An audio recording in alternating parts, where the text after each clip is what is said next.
Hello everyone, welcome to learning express. कैसे हैं आप सभी? आई होप एकदम बढ़िया होंगे। तो चलिए टीचिंग एग्जाम्स में आने वाले एक बहुत ही इंपॉर्टेंट टॉपिक पे आज हम लोग डिस्कस कर लेते हैं। तो चलिए स्टार्ट करते हैं। आइए जानते हैं इंग्लिश लैंग्वेज में कितने लेटर्स होते हैं। तो इंग्लिश में कितने लेटर होते हैं? 26। ये तो आप सभी को पता होगा। ABCDEF इस तरीके से XYZ तक आप लोग जब पढ़ते हैं तो उसमें कितने लेटर हुए? 26। यही 26 लेटर्स क्या कहलाते हैं? अल्फाबेट कहलाते हैं। देखिए, अल्फाबेट अगर कोई पूछे कितने होते हैं तो वो 26 नहीं होंगे, लेटर्स होंगे 26। और उन 26 लेटर से मिल करके क्या बनेगा हमारा? अल्फाबेट। इंग्लिश अल्फाबेट में अगर कोई पूछे कितने लेटर्स होते हैं तो 26 लेटर होते हैं। ए से लेकर के जेड तक जब हम इनको लिखते हैं ये 26 हो जाते हैं और इन्हीं को हम लोग कहते हैं अल्फाबेट। ठीक है, अगर हम लोग इनको सीक्वेंस में ना लिखें, ऐसे लिख देते हैं, अगर हम लोग F फिर लिख दें A फिर लिख दें B, इस तरीके से अगर हम जेड तक लिख भी देते हैं तो ये हमारा अल्फाबेट नहीं कहलाएगा। वर्ड माला जैसे हम लोग हिंदी में पढ़ते हैं, का से लेकर के ज्ञ तक, अगर वो व्यवस्थित क्रम में होगी तभी हम लोग उसको कहेंगे वर्णमाला। तो अगर आपका माला है व्यवस्थित नहीं रहेगा तो आप उसको वर्णमाला कहेंगे? नहीं कहेंगे ना। जैसे आप लोग गले में माला पहनते हैं, वो भी एक व्यवस्थित क्रम में होती है, वैसे ही ये इंग्लिश की माला है। कैसी माला है? वर्णों की माला है। तो उन वर्णों को जब हम एक व्यवस्थित क्रम में रखेंगे, ए से लेकर के जेड तक हमारे जो लेटर्स हैं, इनको जब हम एक व्यवस्थित क्रम में रखेंगे तभी ये हमारी कहलाएगी अल्फाबेट। तो ये हमारी अल्फाबेट हो गई। अब देखते हैं कि इंग्लिश अल्फाबेट के कितने पार्ट होते हैं। तो इसके कितने पार्ट हुए? 2 पार्ट्स हुए। पहला हुआ आपका क्या? वॉवेल। दूसरा हुआ कॉन्सोनेंट। तो वॉवेल कितने होते हैं? वॉवेल हमारे होते हैं A, E, I, O, U। कितने हुए? 5 लेटर्स। वॉवेल लेटर्स कितने होते हैं? 5। और कॉन्सोनेंट लेटर्स कितने होते हैं? 21। देखिए हमारे पास कितने थे? 26। 26 में से 5 लेटर्स हमारे क्या हो गए? वॉवेल लेटर्स हो गए। बचे ये हमारे क्या हुए? कॉन्सोनेंट लेटर्स हुए। अब देखिए 5 ये लेटर्स आप जोड़िए और 21 कॉन्सोनेंट लेटर्स जोड़ेंगे तो टोटल हुआ ना आपके पास 26। यहां तक तो सभी को पता था, लेकिन अब जानते हैं मजे की बात, इनके साउंड्स कितने होते हैं। इनके साउंड्स टोटल होते हैं 44। यहां से क्वेश्चन बनता है। देखिए वॉवेल में कितने साउंड हुए? ये जो हमारे 5 लेटर्स हैं ये प्रोड्यूस करते हैं कितनी साउंड्स? 20 साउंड्स। कितनी साउंड्स? 20 साउंड्स। और जो हमारे ये 21 लेटर्स हैं कॉन्सोनेंट वाले, ये कितने साउंड को प्रोड्यूस करते हैं? तो 24। यहां से कई बार आपके टीचिंग एग्जाम्स में क्वेश्चन आया है। मैं अभी आपको दिखाऊंगा किस ईयर में, किस एग्जाम में ये क्वेश्चन आया हुआ है। अभी हम आप लोगों को बिल्कुल प्रूफ के साथ दिखाएंगे। तो देखिए कितने लेटर हुए हमारे? 5 वॉवेल हुए और 21 कॉन्सोनेंट हुए। इन 5 वॉवेल्स में 20 साउंड्स होती हैं। कोई पूछे वॉवेल में कितनी साउंड? 20 साउंड। कोई पूछे कॉन्सोनेंट में कितनी साउंड? 24 साउंड। देखिए कंफ्यूज नहीं होना है, कितने वॉवेल लेटर? 5 होते हैं, कॉन्सोनेंट लेटर 21 होते हैं। लेकिन अगर कोई साउंड की बात करे, वॉवेल साउंड कितने होते हैं, तो 20 साउंड होते हैं। कॉन्सोनेंट कितने साउंड होते हैं? तो 24 साउंड होते हैं। इनको अगर हम जोड़ें 20 और 24 को तो कितना हो जाएगा? 44 साउंड्स। तो अगर कोई पूछे कि इंग्लिश अल्फाबेट में कितने साउंड होते हैं तो आप लोगों का आंसर होगा 44 साउंड्स। ओके, चलिए आगे बढ़ते हैं। अब देखिए आप लोग, ये जो हमारे वॉवेल साउंड्स होते हैं 20 साउंड्स, इनको भी आगे हम लोग 2 भागों में बांटते हैं। एक इसमें होता है क्या? मोनोप्थोंग। दूसरा होता है डिफ्थोंग। अब इन 20 साउंड्स को भी हम लोग 2 भागों में बांट लिए। 12 हमारे इसमें से होते हैं मोनोप्थोंग, यानी 12 मोनोप्थोंग्स, और 8 होते हैं डिप्थोंग्स। अब जानते हैं डिप्थोंग क्या होता है, मोनोप्थोंग क्या होता है। तो मोनोप्थोंग जो होता है वो सिंगल साउंड को कहते हैं। अगर कोई सिंगल वॉवेल साउंड है तो वहां पे मोनोप्थोंग कहलाएगा। जैसे हमने कहा सिट, पिन, बट। मतलब बोलने में बिल्कुल कम समय लगा, सिंगल वॉवेल साउंड अगर हमसे निकल रही है मुंह से, तब हम उसको कहेंगे मोनोप्थॉन्ग। लेकिन अगर डबल वॉवेल साउंड निकलेगी तब हम लोग उसको कहेंगे डिप्थॉन्ग्स, और इनको ग्लाइड वॉवेल्स भी कहते हैं। जैसे हमने कहा टाउन, टाउन, हमने यहाँ पे क्या बोला, यहाँ पे देखिए सिट, पिन, बट, कट, ऐसे बोला था ना। लेकिन यहाँ पे देखिए टाइम ज्यादा लग रहा है, टाउन, आउन, यहाँ पे देखिए ऐसे हमने बोला और फिर ऐसे बोले। ये फोनेटिक ट्रांसक्रिप्शन जब हम लोग लिखते हैं तो स्लैश के अंदर लिखते हैं। जैसे अगर हम लोग इसका फोनेटिक ट्रांसक्रिप्शन करें तो इसको क्या कहेंगे, देखिए यहाँ पे कोई भी वॉवेल नहीं दिख रहा है ना आपको, लेकिन फिर भी ये वॉवेल साउंड दे रहा है। क्राई, क्राई, क्या निकला यहाँ पे, ए और आई। देखिए अब हम अगर यहां पे देखें हाउस, इसको क्या बोलेंगे, हाउस। तो ये डबल वॉवेल साउंड्स देते हैं जो वर्ड, उनको हम लोग कहते हैं डिप्थॉन्ग्स। देखिए कहीं पे अगर दो वॉवेल साउंड निकल रही हैं, दो वॉवेल साउंड निकल रही हैं, ग्लाइड करना मतलब एक वॉवेल साउंड दूसरे वॉवेल साउंड पे जाकर के ग्लाइड कर रही है। जैसे हमने कहा हाउस, तो ये आउस, हाउस, यहां पे देखिए दूसरे वॉवेल साउंड पर ग्लाइड करके, क्राई, आई, मतलब ये दूसरे वॉवेल साउंड पर ग्लाइड करके जा रही। वैसे ही हमने कहा टाउन, तो आउन, ये देखिए ये एक ही साउंड ऊ पे ग्लाइड कर रही है, इसीलिए हम लोग इनको कहते हैं ग्लाइड वॉवेल्स या फिर डिप्थॉन्ग वॉवेल्स। ओके, कितने होते हैं, 8 होते हैं। मोनोप्थॉन्ग कितने होते हैं, 12 होते हैं। कैसे हम लोग पहचानेंगे कि मोनोप्थॉन्ग है या डिप्थॉन्ग है, तो जिसमें कम समय लगेगा, सिंगल वॉवेल साउंड लगेगी, उसको हम लोग मोनोप्थॉन्ग वॉवेल कहेंगे। जहां पे डबल वॉवेल साउंड निकलेगी उसको हम लोग डिप्थॉन्ग कहेंगे या फिर ग्लाइड वॉवेल्स कहेंगे। जैसे सिट, पिन, बट, पुट, ये सभी। और हम लोग अगर आगे बात करें तो देखिए सेमी वॉवेल्स भी कुछ होते हैं। कितने सेमी वॉवेल होते हैं, there are 2 semi vowels in English alphabet. कौन कौन से होते हैं वो, पहला होता है W और दूसरा होता है Y। देखिए यहां पे हमने क्या पढ़ा था, इसको क्राई, क्या पढ़ा यहां पे हमने, अगर लिखें CRY या फिर TRY, इसको हम लोग क्या पढ़ेंगे, ट्राई, ट्राई। कौन से साउंड दे रहा है, वॉवेल साउंड दे रहा है, इसलिए हम लोग इसको सेमी वॉवेल कहते हैं। ठीक, और देखिए W का एग्जांपल ले लीजिए।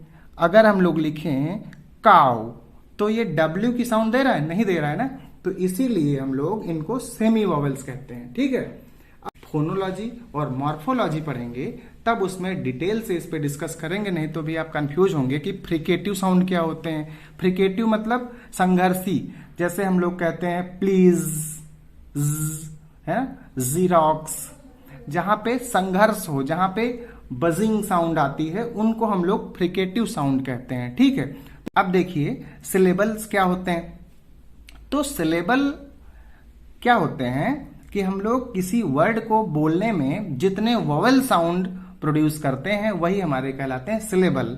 ठीक है, जैसे हमने यहां पे कहा बॉय, यहां पे कितने सिलेबल हैं, 1 सिलेबल है। गर्ल, कितने सिलेबल, 1 सिलेबल। यानी कि किसी वर्ड में जितने वॉवेल साउंड होंगे उतने ही हम लोग उनको कहेंगे कि सिलेबल है। जितने वॉवेल साउंड निकलेंगे उतने ही सिलेबल हम लोग बोलेंगे। जैसे यहां पे देखिए कितने सिलेबल हैं, 1 सिलेबल। कितने सिलेबल, 1। बॉय, गर्ल, यहां पे देखिए यहां पे बॉय, आई, यहां पे आई, ऐसे करके। दूसरा देखिए प्रेसस, यहां पे एक ये वॉवेल साउंड है और इनको मिला करके प्रेसस, प्रेसस, इसको प्रीसियस नहीं पढ़ते, प्रेसस, तो यहां पर भी एक वॉवेल साउंड है। तो टोटल कितनी हो गई इसमें, 2 वॉवेल साउंड। यहां पे देखिए फ्री, कितनी वॉवेल साउंड है, 1। यहां पे देखिए आप लोग आर्टिस्ट, एक ये वॉवेल साउंड और एक ये, तो इसमें कितने सिलेबल हुए, इसमें 2 सिलेबल हुए, इसमें 2 सिलेबल हुए। फ्री कितने सिलेबल, 1 सिलेबल हुआ। अब यहां देखिए कैरेक्टर, क, यहां पे निकला अ, फिर र, यहां पे निकला अ, फिर यहां पे भी कैरेक्टर, कितने साउंड निकले यहां पे, 3 वॉवेल साउंड। तो कितने सिलेबल हम लोग इसको बोलेंगे, इसमें कितने सिलेबल हैं, 3 सिलेबल। ठीक है, अब यहां देखिए ऑर्डिनरी एक सिलेबल, ये दूसरा सिलेबल, यहाँ पे तीसरा सिलेबल, और ये जो वाई है इसको भी हम लोग क्या पढ़ रहे हैं, ऑर्डिनरी। ऑर्डिनरी इसको हम वाई नहीं पढ़ रहे हैं, ई पढ़ रहे हैं। तो कितने वॉवेल साउंड हुए, 1 2 3 और 4। तो यहां पे देखिए कितने हुए, 4 सिलेबल, 4 सिलेबल हुए। तो ये होते हैं सिलेबल। अब हम दिखाते हैं आपको कि एग्जाम्स में किस प्रकार के क्वेश्चंस आते हैं। देखिए यहां पे देखिए आप लोग, ये क्वेश्चन आया है phonetics. Phonetics aspect of language deals with. तो फोनेटिक जो एस्पेक्ट होता है वो किसको डील करता है, साउंड को, स्पेलिंग को और प्रोनाउंसिएशन को। ठीक है। नेक्स्ट क्वेश्चन एक बार और आया था यूपी टेट के फरवरी 2014 में। Phonetic is the science of. Phonetic किस चीज का साइंस होता है, साउंड का होता है। अभी हम लोगों ने बात किया था ना। देखिए जो ध्वनियां निकलती हैं, कहां पे कौन सी ध्वनि निकल रही है, कहां पे वॉवेल साउंड है, कहां पे मोनोप्थॉन्ग है, कहां पे डिप्थॉन्ग है, कितने सिलेबल है, यही सब हम लोग पढ़ते हैं किसमें, फोनेटिक्स में। तो फोनेटिक्स किस चीज का साउंड साइंस होता है, फोनेटिक साउंड का साइंस होता है। ठीक है। अब देखिए डिप्थॉन्ग्स क्या होते हैं। डिप्थॉन्ग्स अभी हम लोगों ने पढ़ा है, क्या होता है, देखिए कॉन्सोनेंट साउंड होता है या डबल कॉन्सोनेंट साउंड होता है या वॉवेल साउंड होता है या फिर डबल वॉवेल साउंड होता है। अभी हम लोगों ने बात किया था डिप्थॉन्ग्स डबल वॉवेल साउंड होते हैं या फिर यहीं पे हम लोग इनको कह सकते हैं ग्लाइड्स। इनको हम लोग ग्लाइड्स भी कहते हैं। ठीक है, जैसे हम लोगों ने भी पढ़ा था टाउन। ठीक। अब देखिए अगला एक क्वेश्चन फिर आया सीटेट फरवरी 2016 में क्वेश्चन आया ये, डिप्थॉन्ग्स आर आल्सो नोन एज। ये देखिए क्वेश्चन आया ग्लाइड्स। तो आप लोग देखिए छोटा सा टॉपिक था लेकिन कितना इंपॉर्टेंट टॉपिक है, बहुत सारे क्वेश्चन आए हैं। ये देखिए फोनीम क्या है, a single unit of sound. Okay. फिर ये देखिए यहां पे फिर एक क्वेश्चन आया, phoneme is a single sound unit. कल हम लोगों ने पढ़ा था ना अभी, मॉर्फीम क्या होता है। तो मॉर्फीम क्या होता है, a meaningful unit of word होता है, सबसे छोटी से छोटी वर्ड की यूनिट होती है। जैसे हमने कहा था यंग, यंग यहाँ पे क्या है, एक मॉर्फीम है। लेकिन फोनीम किसको कहते हैं, सिंगल साउंड यूनिट। जितने साउंड निकलते हैं उनको हम लोग फोनीम कहते हैं। ठीक है। वहां पे मीनिंग की मतलब नहीं होता है, मीनिंग कोई भी निकले या ना निकले, जितने साउंड निकलेंगे उनको हम लोग उतने फोनीम बोलेंगे। ठीक है। और क्वेश्चन देखिए, पूछा गया आपसे कि English language has consonants. English language में कितने कॉन्सोनेंट हैं। तो देखिए 21 हैं, सबको आता है। बिहार टेट में देखिए पूछा गया 2011 में। अगला अगर आप लोग देखें तो पूछा गया यहाँ पे, point out the word which begins with a different sound underlined. अब देखिए यहाँ पे हाउस लिखा है, ऑनर लिखा है, होम लिखा है, हेन लिखा है। अब यहाँ पे आपको बताना क्या है कि किसमें डिफरेंट साउंड निकल रही है। अब देखिए यहाँ पे हाउस हा निकल रहा है, होम हा निकल रहा है, ये हेन हा निकल रहा है। लेकिन यहाँ पे इसको हम लोग क्या पढ़ते हैं, हॉनर नहीं ऑनर। क्या पढ़ेंगे इसको, ऑनर।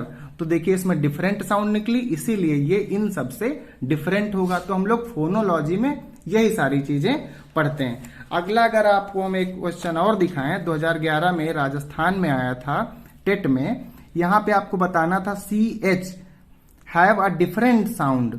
यहां पे CH की डिफरेंट साउंड किस क्वेश्चन में है।